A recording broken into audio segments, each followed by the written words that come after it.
3, 2, 1, 0, and liftoff.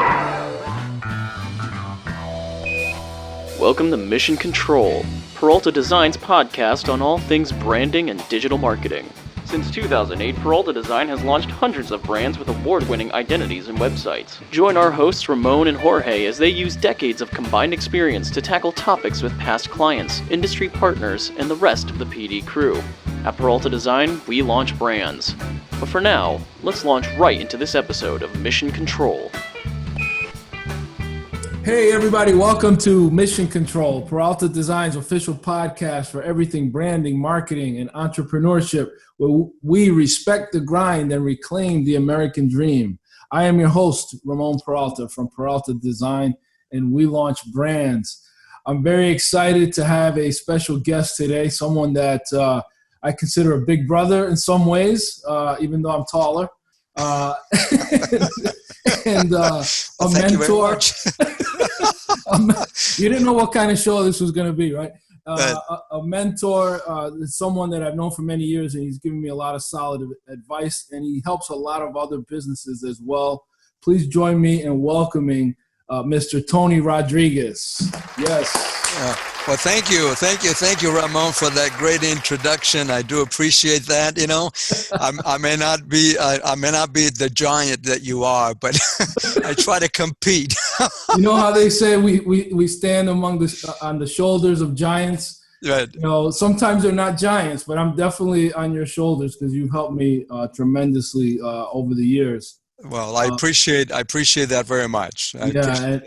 I'm so thrilled to have you here, Tony, just so we can, our audience are business owners and entrepreneurs. And I think, you're certainly running a company that's helping those type of organizations as well as large corporations. I can't wait to hear all about it. But we all, I like to say the path to success is not a straight line. So I love hearing everyone's backstory. So tell us a little bit about Tony. Take us back to the disco days, wherever you want to go back. No, I don't want to take you to my wild disco days. That might be a good show. But that was really a lot of fun. I did have a lot of fun in those days, but obviously, I was born in Puerto Rico. And I was born in a coffee farm. I'm one of 12 kids. We migrated to the U.S., to the mainland, because Puerto Rico obviously is the U.S., but we migrated to the mainland in 1963, although my dad was traveling back and forth since 1948 for work. So we moved to Waterbury, Connecticut in 1963. I went to a technical school in Waterbury. Actually, Watertown was called Caner Technical School for a year. I said, I really didn't like what the courses that were there. I didn't want to be an auto mechanic or a cook or anything like that. I tried drafting at a selection for my workshop, and after a year, I went to a public high school, and from there I graduated, went to a community college for 2 years. Then I went on to the University of New Hampshire, where I finished my college career with a degree in political science because politics was in my blood. And then from there, I also a minor in business. So that takes you back to when I was 11 years old, and of course now as the president of Daniel Penn Associates. And how I got started in the consulting business perhaps is not as different than for most people. When I graduated out of college, I was working in Connecticut what it was called then a health and mental health organization. But during my college career, I was working in a printing shop, and that is the company that really printed all the Sunday supplements that you see inserted in your newspaper.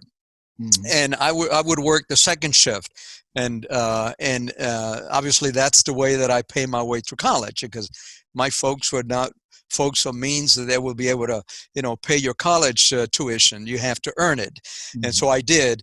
And during that time, I met an individual of a company that was doing a consulting assignment for the printing plant that I was working for, and we developed a friendly relationship.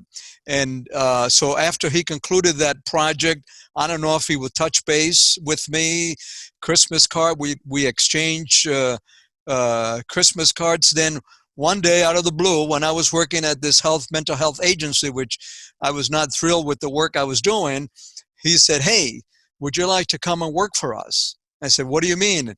And, he had started a consulting firm out of Paramus, New Jersey, with three other individuals, and they were hiring. They were up to 20 people. Their workload was up. And, I'm going back to 1979, 1977. I'm a, 23-year-old Turk. I said, why not, right? So I went to Paramus. I interviewed with them. The year prior to that, I had run for political office in Connecticut. I was the first Hispanic to run as a Republican in Waterbury in an Irish district, right? And came within 500 votes of winning the election of a 14-year incumbent who was also the brother-in-law of the mayor of the city. And so, so it was a big victory in reality. And right. There was a Talk fellow about going against all odds there. Against all odds, and then at that time, Malcolm Baldrige was the Commerce Secretary under Ronald Reagan, but he was also in the district that I ran. So when I was running in my district, I went to visit his office and spend some good time with him, sort of letting him know what I wanted to do. And he was a political figure at the time. So the result of that is that when the consulting opportunity came about, and I had other ambitions to run for additional political office, I went to Paramus. I went for an interview. After a whole day of an interview, I was offered a job. I was making, in my job that I had, I was making $9,000 a year. I was going to make $25,000 as a starting salary, so which was significant. That's triple. You tripled your salary. Right. So they said, there's two things you need to do. Actually, three things. He says, you need to, shave your beard and cut your hair. You had the long hair going back. I had a longer hair at that time, so they say, is that an issue? I said, absolutely not. And then they say, what about your job? I said, well, I'll go tomorrow. This is on a Friday, and I'll give my notice. Unfortunately, because then they said, can you be in New York City on Sunday night? So, all of this happened within 3 days. I said, absolutely. I did all of that. And so I was a trainee at a first consulting assignment at Revlon. Wow. In New York City. So that's how I got started. Moving forward in terms of my own company, I met three guys that during the time that I was with this company, and we decided that we were really, really good at what we did, right? We were cool, we because, we were doing some things that were pretty innovative, right? In nature, in terms of, I look at, part of the work that we do today in lean manufacturing. And, back then, nobody knew what process mapping was, but we decided, if we map the process, how it comes in, how it goes through other department, we could look at ways which we can improve it. So it was innovation in our mind. So we decided that in 1979, we went on our own, four of us, right? Not even, just thinking that we were really that good, not thinking that we had a downturn, the economic climate at the time. We were also in 1979, we were in reality, some sort of a recession, right? The economy was not really that great, but so it took us 8 months before we got our first project. So back up a little bit, because you were working at this the printing place, Right. and you met this gentleman there. So Right. you formed that relationship, but that he ended up calling you back when you were now at the mental health Right. job. I had graduated from college, Right. and I was working. I was on my first job. I was like maybe a year out of school. Right. And so and this gentleman gave you this, he presented the opportunity to be in the consulting business. And this is 1977 that you started the job with Revlon. Right. Right. So so then with 2 years under your belt, because this is good for like the entrepreneurs that are out there. A lot of them are just kind of gun shy. They're afraid to take the leap. I took the leap because I got laid off. I got pushed out of the nest. But a lot of entrepreneurs out there, they're not sure whether they should just run into and jump and do their own thing from the beginning, or get experience somewhere and then do their own thing. In hindsight, do you think 2 years was enough time in the consulting world, or were you just crazy and you just said, the hell with it, let's do our own thing? Well, 2 years in our case, there were 4 of us. So Okay. there were some of them More that seasoned. had been, they're more seasoned than I was. So they really had a lot more experience in the consulting business. But, I came in as to do the business development for the company. And I was always, I always been, upfront, go-getter. I speak my mind. I know what is, good from bad. So, so the result of that is that sometimes you get an opportunity and, you got to jump on it. Yeah. You may not be totally prepared for it, but sometimes, when you jump in the water, you learn how to swim. Right. Right. So that's what happened. And, did we have difficulties at the beginning? Yes. But, in 1998, there's this other partner that we had been together for a long time. He was, 15 years older than I was. So he wanted to take retirement. So I bought him out. So that's how I became a sole owner of Daniel Penn Associates. So you've been with Daniel Penn since 1979? 1979 is when wow. we started in 1979. Wow. Back then we were incorporated in the state of Pennsylvania. Got it. It was called Daniel Penn Associates Inc. When I bought the company, I reincorporated in Connecticut as Daniel Penn Associates LLC. Got it. And as a sole owner. Now, where does the pen come from? Pennsylvania? Yeah. Okay. Yeah. I mean, when we were thinking at the time, we're thinking of a name. We're thinking of Daniel Boone. Pennsylvania. Pioneer. Pioneer kind of thing. And so one of the guys one of the original founders, who unfortunately passed away early in life from cancer, his name was Daniel.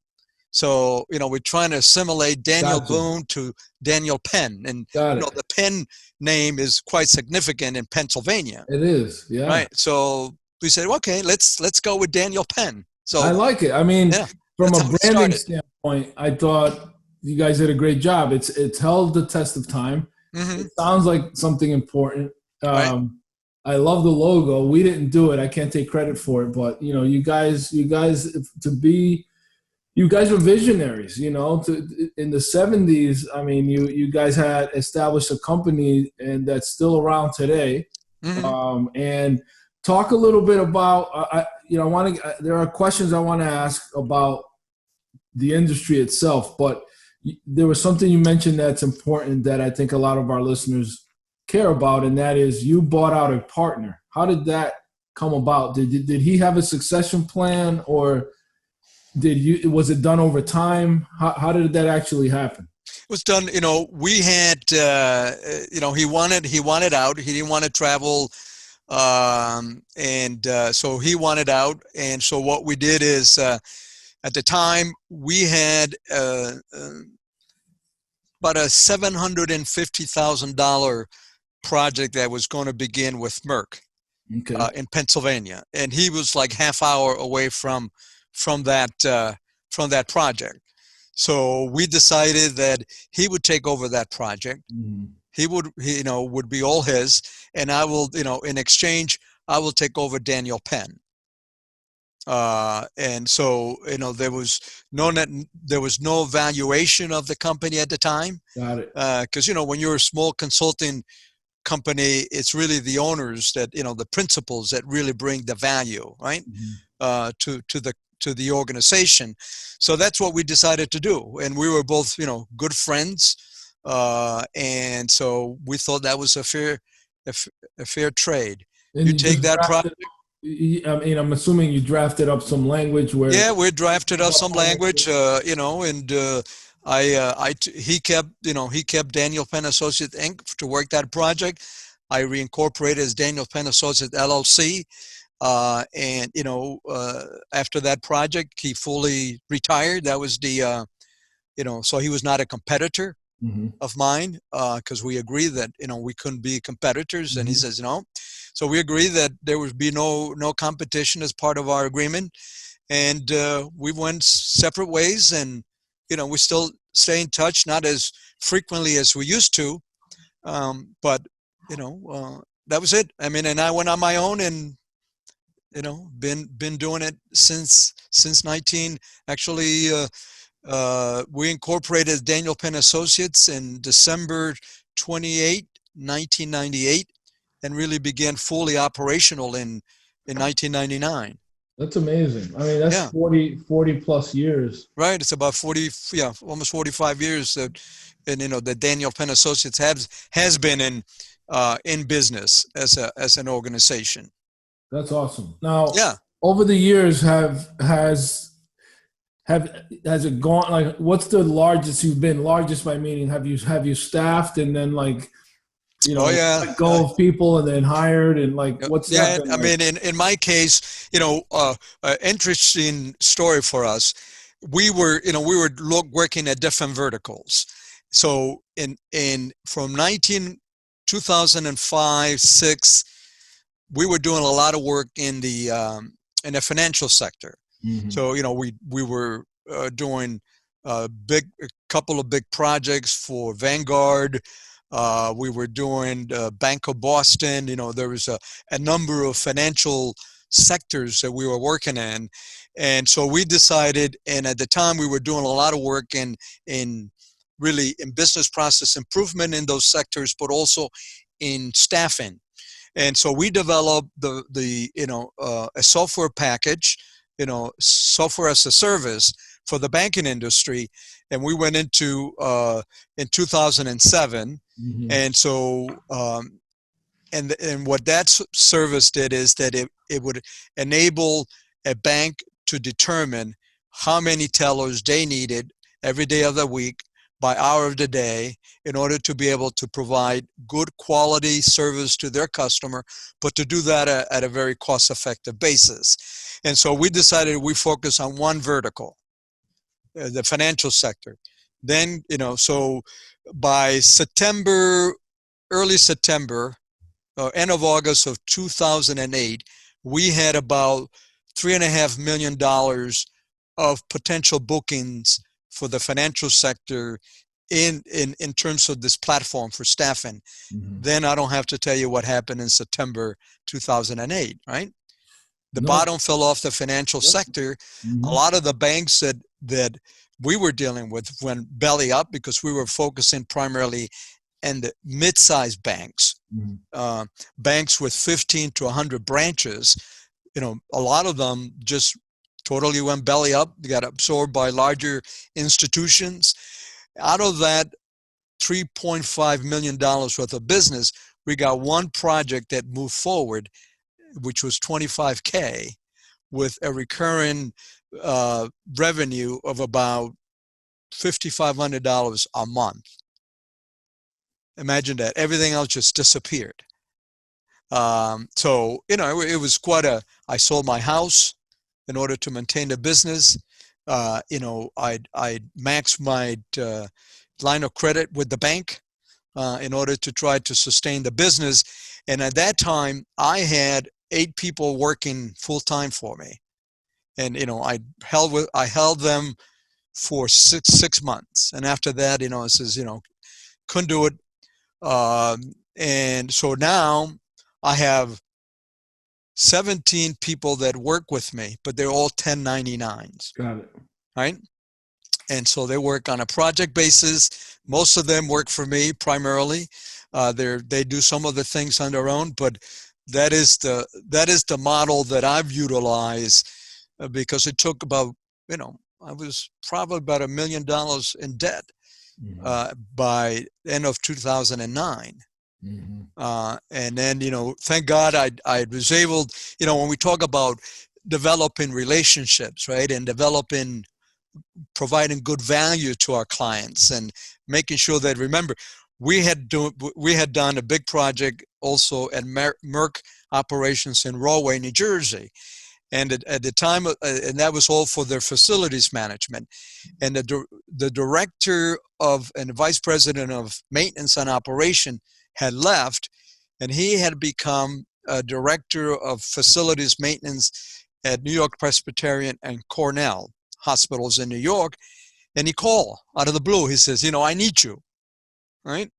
And as a result of that relationship, we were able to get like a $1.7 million project, which really enabled us to really work our way out of the financial crisis that we were in. So, whether you're a large business or a small business, it's those relationships and how you cultivate them, but also if you do work for somebody, that you really always want to make sure that you provide the highest value that you can in your efforts, because they'll remember you. Yeah, absolutely. That's I remember 2008 very well. I was laid off in August of 2008. So I know how hard it was back then, and I can only imagine what you had to go through during that time, especially with, everybody talks about scaling. That's the exciting part. Everybody wants to know, how do you scale? But I think there's value in how do you scale down and maintain your brand and maintain your presence and your relationships, right? And then come back stronger. And and your model, how did it serve you with PPP, with the 1099s? Because our model is W-2s. It's totally different. Right. But we were, I feel like PPP is designed more for the W-2 than for the 1099. Oh, yeah, totally. The PPP only works only to yourself. So you have to take a look at what your total earnings were for that year. And then, you divide it by the number of I forget the number, but, and then you multiply that number times 4, and that's what you get as a result of your PPE. And there's a limit as well. But, we got some, and so we are very thankful for the amount that we got. And then subsequent to that, we, had to get a loan to keep us, through the process, but that has also sort of balanced itself out. And, thank God we have, we have 9 projects that are on hold as a result of COVID. So hopefully they're all telling me that Q2 of 2021, this will move forward. And, we had to pivot. Yeah. But we've been doing some things virtually. We just finished not too long ago a project in South Dakota for the Department of Health there. And it was all done virtually. We've done some training that are been done virtually. We're doing some work with a company out of Arizona, W.L. Gore, and we're doing that work also virtually at this point. So, Now, you have to pivot. You do, and that's something that's super important for people to understand. But tell us what you actually do, because you and I toss around the words lean and consulting and processes, but it's important, I think, just break it down. If you were explaining what you did to somebody that wasn't familiar with your industry, what would you tell them that you do? Well, if you're a business consultant, obviously, you support clients as a business consultants in a number of areas, whether problem solving, strategy. Sometimes you're a consultant, business consultants in marketing, right? Social media. There's different aspects that you can support a client as a consultant. Right. Ours is really primarily operational improvement. So we work with clients to take a look at their operation to improve operational efficiencies. And that is, simply is, if I'm in a manufacturing process, I get so many widgets to produce in any given day. I have all of these pieces of equipment that I need, that it goes through. So there's a flow that goes through for that to manufacture that widget. And then we take a look and say, what's the most efficient way that we can do that, both in terms of the process, in terms of the raw materials that we need, right? In terms of the quality aspects that needs to be provided, in terms of what the employee needs to know, in terms of the process of what he or she needs to do in order to make sure that we are functioning in a pretty consistent operating basis.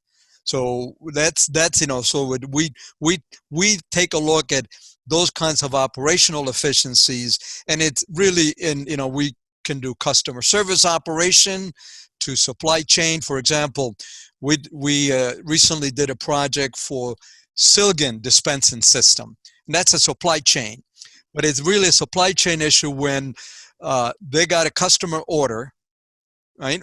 And then they send it back to the customer for approval. They get it back, and then it goes through the manufacturing process. But, the customer were complaining because it was taking 90 days, 60 to 90 days for the order for the client to get the goods to them.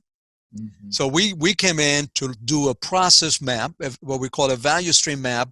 It's how that work order really flows to the process, how we communicate to procurement so that we can order raw materials, so then we can know what the capacity on the floor is in order to be able to say, when can we put this in the manufacturing process given everything else that we have going.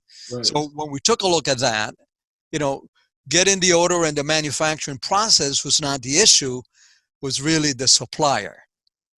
So the supplier was in France and in Italy. So it was taking 60 days for them to get parts from their supplier in order to be able to manufacture the piece. So then when you take a look at that, you have to now start looking at your supply chain resiliency. And you know that it's not very good, right? Because your supplier is not being responsive enough. So what are the options that you have? So, well, one option is you work with your supplier to see what you can do for them to respond much more timely. Can you help them improve their process? Or, you look for suppliers that are closer to your geographic area, so that, that whole logistic transportation, the whole basis is eliminated. So you have to begin to look at, physical location of your suppliers. And that's now, after doing as a result of the pandemic, that's a big issue, right, for everybody in terms of, because it's not just the pandemic, but it's really any type of, situation. Could be a weather type of issue or whatever that really causes, a disruption in your supply chain. And here you are now, can't produce for your customer because you're not getting the raw materials. So taking a look at physical location of your supplier, it was one of the answers. And or looking at diverse suppliers, and diverse suppliers in this case, I don't mean supply diversity, but taking a look and making sure that you have more than one supplier delivering on that product, so that you can very easily go pivot to that supplier and get the materials that you need. Now, and some of this can get complicated, right? Absolutely. And well, one of the before I get to like the challenges of doing things remotely, which I'm sure have added another layer to what you were doing before the pandemic. You mentioned some of the value of these contracts, $750,000, $4 million for a project. What kind of ROI do you provide to some of these clients? So give me a success story where you come in, a client, a big company hires you, a corporation hires you. Are you saving them? If they hire you for $1 million, could you potentially save them $1 billion? I mean, what's realistic of an impact? Normally we tell the client, savings or benefit is measured in different ways. Obviously, return on investment is one, right? Customer delivery is another one, right? If I can get it to my customer quicker, so I can respond to my customer, can I increase my market share because I'm being much more responsive? We take a look at quality. If my quality is X and I can move it up here, that means that I have less waste, less rework. That's all, that's all return on investment. So it depends, but generally speaking, we tell clients that for every dollar you're going to invest in us, you're going to get $2.50 in return. So that's what we've been able, on the aggregate accomplish. In some cases, it's much greater than that, because sometimes when you are able to really increase the market capacity for your product, and that can be done because I can have better delivery. Well, my throughput has increased significantly as a result of improving my process, so my unit cost is less. Now I can be much more competitive in my pricing, so I can increase my market shares. So there's a whole wide range of efforts that we take a look, and all of those metrics are really customized to each individual project. What is it that we're looking at, and what would be beneficial to that client overall in terms of seeing the value that they're getting. Right. And what challenges have you had to overcome during this pandemic? I know you're remote, but are you finding that some of your clients, besides the ones that have put the projects on hold, are there any clients that have had to do their own work remotely that have posed a challenge for you? Because now it's not just moving parts under one roof. These are, I'm assuming you got moving parts that are in different locations geographically as well. Right. Well, the biggest challenge for us, and there's two challenges. One is the business development challenge, right? Which is quite significant. And it's quite significant because a lot of the people that you need to talk to or get a hold of are working remotely, right? So that's one challenge. In terms of working in a plant or any kind of an environment where, in many cases the clients say, hey, listen, I don't want to let anybody coming in from the outside, right, because I want to make sure that my staff and my base of employees are healthy. Because if anybody, if it gets impacted by COVID, it can create significant issue for the total operation. And in many cases, that's been the significant issue of why these projects have been put on hold, because it requires a lot much more on-site support than external. But we pivoted in some of these, and we continue to do that, where South Dakota was a project that we were doing, and the challenge, was delayed. Finally, we said, let's work on this on a, virtual basis. And so the challenge to that is really, and we just wrote an article that was published by Industry Week recently, and what does it really take to conduct a virtual Kaizen event, right? A Kaizen event is when you focus on something to change it for the better. And you use that a lot in your operational excellence environment. And the challenge always is preparation. There's not enough preparation, so you got to think of all the kinds of things that you need to do beforehand in order to make sure that your virtual effort is successful. And you need to be able to communicate that to the client in terms of what they need to do on their end in order to, because it's not where if you're on site and you're missing something, somebody can get up from the team, they can go get it, right? So it really, the reality is it makes it that much more flexible. But when you're working remotely, you got to have that already on the table to be able to work on it. If not, then, you have to really then it becomes an assignment for somebody to do, to bring back the next time we meet. Right. And the other challenge is that you never want to be able to really set long Zoom calls, Zoom efforts with client, because after a while people get burned out. So, the most we do in any kind of these events is 2 hours at a time now. We were doing 3, we backed it out. And even with those 2, there's 10-minute breaks in between. So is this the Kaizen that you're speaking of? Yeah. Right. Now, where does that word come from? It's a Japanese word. It's a part of the lean, terminology. It's part of the Toyota production system terminology. And Kaizen, it's a, Kai is change, and and size better. So it's change for the better. It's where if you look at my background, right, that's a value stream map of a project that we did. So that's the first step that we do in terms of changing for the better, is to really understand what is the current state of what we do. So that's what is behind in, my background is a value stream map of really mapping something of what that flow is like. And then you take a look once the current state, and the next step is to change it for the better, to create a future state, right? How can we reduce the number of hands-off, or the number of quality checks, or whatever it is that is really putting a constraint in the process to make sure that it flows a lot smoother. Mm-hmm. Now, you mentioned lean. Is Six Sigma part of this language? Yep. Yeah. So yeah. The main model, it's all part of it. Yeah. It's a combination. So are those certifications that you have, or do you have people on your team that have certain? I have people that most of my staff are black belt, what they call black belt certified, or lean sensei, or master black belt.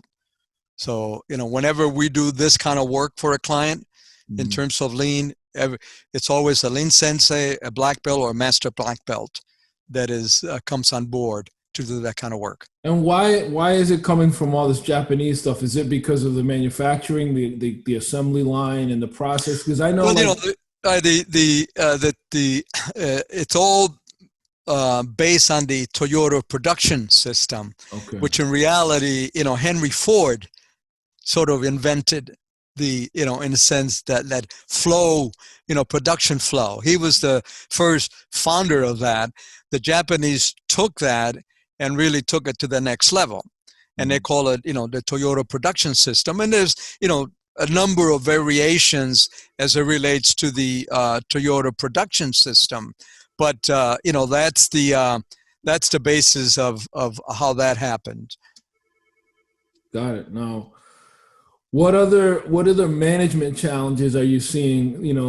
Because you're writing articles for Industry Week. You're active in networking groups and so forth, virtually these days. But as you look ahead, what type of challenges do you think you're going to see more of that you're planning on tackling in 2021?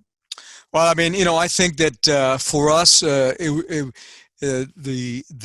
most significant one is we're looking at developing what we call a hybrid approach for our work, so that clients don't feel as try to eliminate the fear of having you on site. So we're developing, that's a challenge, right, in terms of people letting you come into their workspace. So we're looking at ways to develop a hybrid approach where we can come in part of the time, even if it's just for half a day at a time, and then come back and, do another portion hybrid. Do another portion on virtual, and then go back and do hybrid. So that's a thing that we're trying to develop to really get individual clients to feel much comfortable with that type of an effort. And the other thing, we're thankful that we have a vaccine that hopefully eventually, we can get control of this pandemic, and we can all begin to hopefully by mid-year hopefully to see us, begin to work a little bit. I know you're missing normal. Yeah, because I've seen you in action. You're not shy. You're very, you know how to work a room. I've seen you in action. And so, like you, I can't wait until we can have these events where we can kind of network and mingle and make introductions in person. Right. Like so what happens is, in terms of business development for you as well as for us, right? We do, as you know, we do quite a bit in terms of social media, in terms of reaching out, letting people know, both on LinkedIn, Twitter. Yeah. I mean, we're pretty active on that. We have a person that does that for us on an ongoing basis, because and the other thing is that, as you're developing your brand, you really need to let people know that you're out there and that you are there for them. But one of the ways that you do that also is to be able to really communicate by writing blogs and articles, or if you do a good project, that you can write a blog, about that project, and you communicate and you send that out. Yeah. So that, and you know how Google and those search engines work, that the more you put out, the higher your rating, right? So when people are Googling, there you come up. So yeah. Now you've we've worked together. We've helped you with the website, and you've come in and you've worked with our team. I'm really fascinated with the Kaizen and the fact that you're doing them virtual. And you mentioned names like Merck, for example, that you've worked with, and those are big corporations. But do you see Daniel Penn's sweet spot? What would you say it is? Is it the mid-size, the larger, or the smaller company that you prefer to help and work with? Well, we've helped companies that are $15 million in sales, right, to companies that are, like a Pfizer, for example, that is, 52 billion in revenues, in 2019, right? So it's a wide range. We certainly look to try to go more for, the mid-size companies, but we also find that the companies that are willing to really make the investment in terms of operational improvement and performance, and trying to take their operation to the next level, are really, the larger companies. It's a balance. Yeah. It's a balance as to how do you really do that, and I think it all depends on what your offerings are, right? And so that makes a significant difference. So, in our case, we find that we have a much better success in terms of our hit rate with mid to large size organization than to the smaller organization. Now, in the smaller organization, and in Connecticut, we have a couple of master services agreements. So specifically in Connecticut, we have a master services agreement with the Connecticut Energy Efficiency Fund, which is a program that supports Connecticut manufacturers with lean manufacturing. And they can get some of this support at no cost to them. So we market that in Connecticut heavily, and a lot of times we're working with smaller to mid-sized company in terms of that program that, they take advantage of that.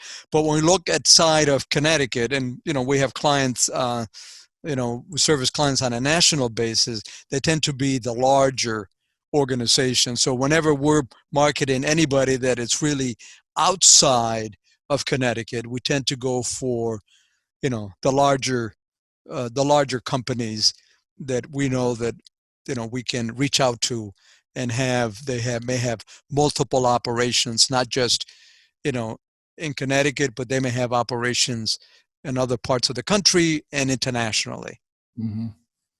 Excellent. And ideally, the type of clients that would benefit from your services are involve, companies that are utilizing supply chains where they're sourcing materials, creating or manufacturing something with those materials, and then distributing those materials out to their customers. That's the kind of process flow that I think you could find. Right.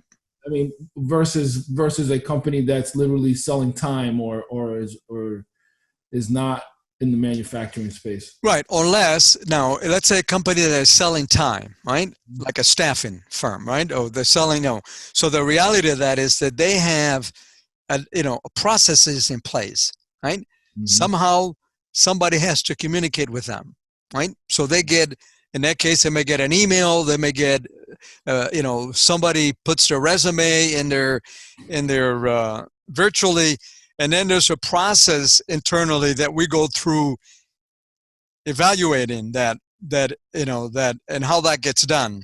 Mm-hmm. And how do we determine where that individual will fit best if there's a client that we're calling to come in, that's calling for staffing needs, right? So there's a process in everything that we do, and you can apply all of this in any type of a process. We do it at banks. We do it in customer service operations.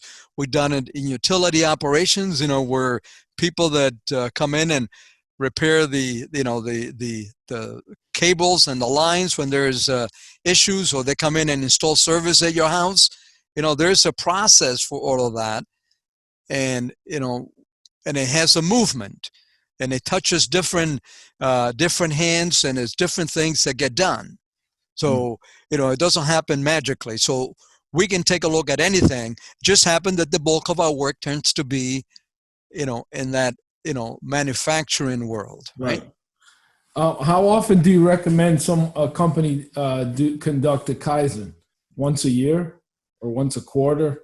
It depends on their efforts. I mean, some companies, that we work with, we do one or two a month, depending on the size of the organization and what they're attempting to do.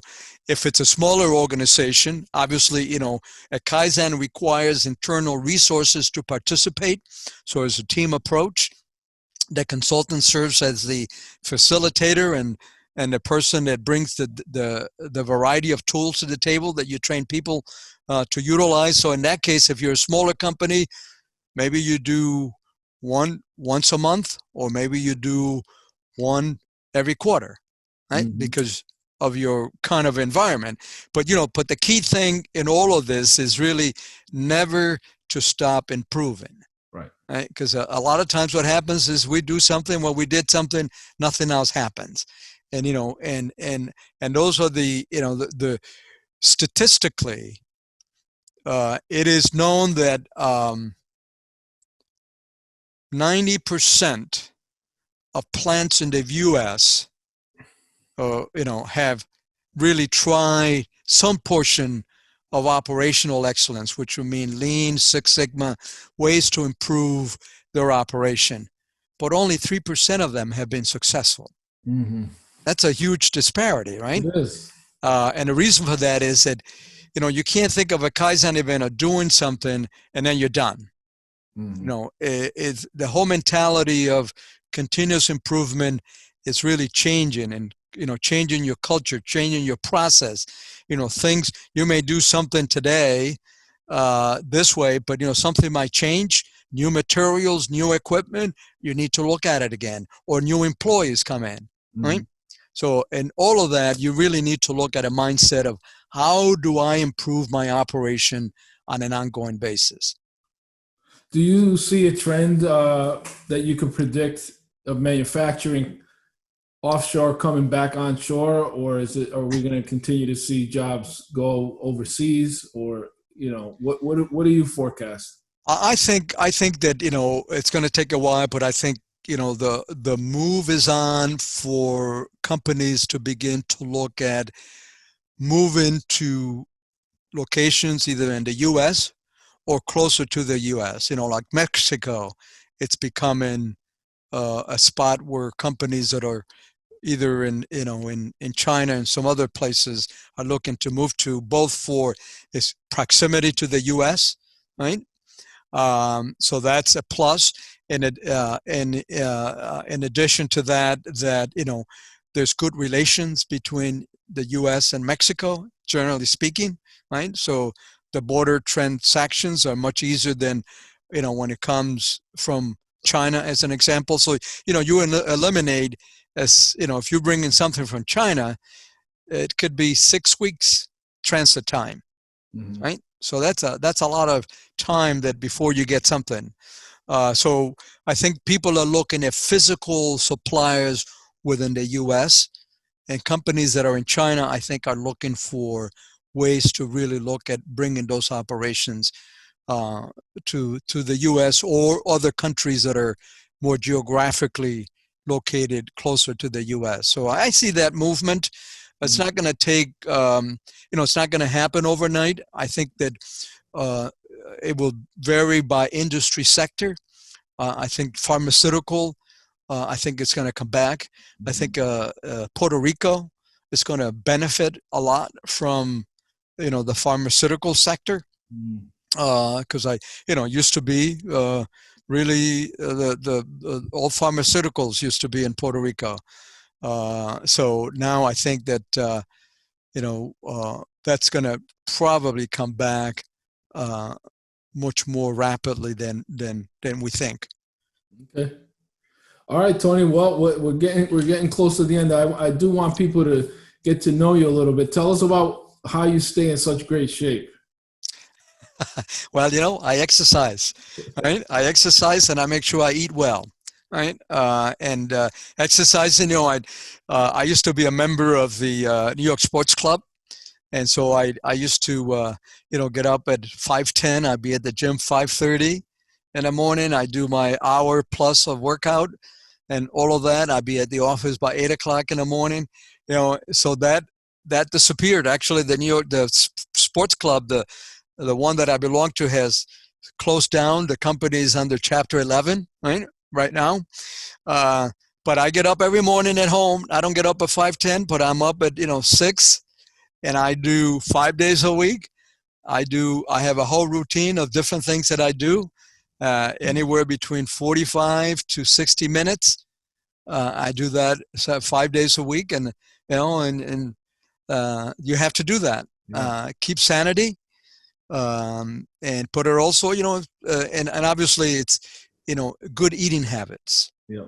All right. So, and I'm blessed to have a partner that she's a great cook. So we cook together. That's one way to. I see that. I love that. I mean, you guys put out a lot of great content, and I admire that. I admire that. You put out that you make life fun. You guys enjoy traveling and bike riding. Anything else that you guys do for fun that I may not see on social media? No, we know we haven't been bike riding as much, but we've done that together, right? Yep.